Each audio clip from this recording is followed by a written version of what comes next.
Nainsulto ang mga call center workers sa teleserye nga gibidahan nila ni Pauline Luna, Rafael Rosel, Camille Prats ug TJ Trinidad sa The Borrowed Wife nga makita sa GMA7 matag hapon. Bunga sa ilang kalagot, may padangat ang mga call center agents o blog nga nagkondenar sa maong teleserye nga mipakaubos sa ilang profesyon. Matod sa blog nga sa pilot episode sa maong salida, adunay linya nga nakapainsulto sa ilang propesyon.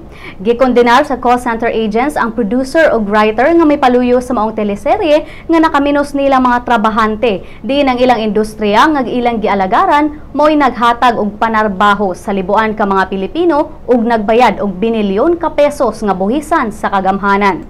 Dugang sa mga call center agents nga dili angayang i-underestimate ang trabaho sa laing tao, labi na kung walay igong kasayuran kung unsa kini kalisod.